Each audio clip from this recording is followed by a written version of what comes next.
Welcome to RSR news. ఏదైతే కడపలో 27, 28, 29 మరి అధికారంలోకి వచ్చిన తర్వాత చంద్రబాబు నాయుడు గారి ఆధ్వర్యంలో ఏదైతే మహానాడు జరిగిందో ఆ మహానాడు మరి దిగ్విజయంగా మరి రాయలసీమ వాసులందరూ కూడా కలిసికట్టుగా మరి ఏనాడు కూడా కడప గడ్డ మీద అటువంటి మహానాడు ఎప్పుడు కూడా జరగలేదు. ఇప్పటి వరకు మహానాడు పెట్టలేదు. అలాగే రాయలసీమలో ఇదివరకు పెట్టినప్పటికీ కూడా ఇంత గ్రాండ్ సక్సెస్ అవ్వలేదు. మరి ఈ దఫా ఏ విధంగా అయిందనంటే గతంలో రాజమండ్రిలో పెట్టినప్పుడు కానీ అలాగే ఒంగోలులో పెట్టినప్పుడు కానీ ఏ విధమైన సక్సెస్ అయిందో ఈ రెండింటికి ఎంతమంది జనం అయితే వచ్చారో కడపలోకి అంతమంది జనం రావడం జరిగింది.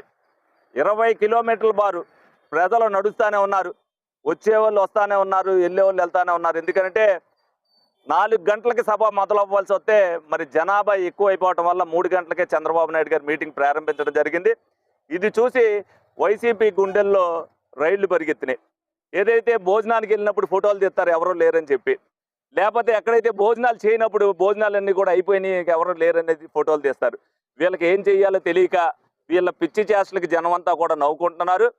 రమారమి మేము రావడానికి 5:30 గంటలు బయటికి పట్టింది. ట్రాఫిక్లోంచి బయటికి రావాలంటే 5:30 గంటలు పట్టింది. అంటే 24 కిలోమీటర్ల మేర ఎటు పక్కనైనా సరే బస్సులు అవ్వచ్చు, జనం అవ్వచ్చు, అలా జనసంద్రంగానే నడుస్తూ ఉన్నారు.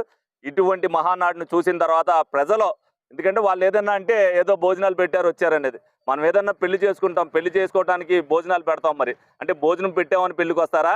ఎవరికైనా సరే పార్టీ మీద ప్రేమ ఉంటేనే అక్కడికి వస్తారు. అక్కడికి వచ్చిన తర్వాత అల్పాహారం ఉంటుంది కాబట్టి తీసుకుంటారు. ఇంతమంది ప్రేమతో మరి చంద్రబాబు నాయుడు గారు, లోకేష్ గారిని ఏదైతే ఎన్టీ రామారావు గారు తెలుగుదేశం పార్టీని స్థాపించారో ఆ మహానాడుని ఒక పండుగగా చేయాలనే ఉద్దేశంతో మరి రాయలసీమలో ఇంత దిగ్విజయం చేసినందుకు రాయలసీమ నేతలందరికీ కూడా కృతజ్ఞతలు చెప్తున్నాం. అలాగే ఏలూరు నియోజకవర్గం నుంచి మా కార్యకర్తలు, నాయకులు అందరూ కూడా ఎంత దూరమైనా సరే అక్కడికి వెళ్ళి మరి 3 రోజుల పాటు ఉన్నారు. వాళ్ళకు కూడా ధన్యవాదాలు తెలుపుతూ ప్రతి ఒక్కరు కూడా మహానాడు అంటే ఒక పండుగ వాతావరణంలో చేసుకుంటా ఉన్నది. ఈ దఫా సంక్రాంతికి మించిన పండగ మహానాడుగా జరిగిందని చెప్పి సందర్భంగా మీ అందరికి కూడా తెలియజేయడం జరుగుతుంది.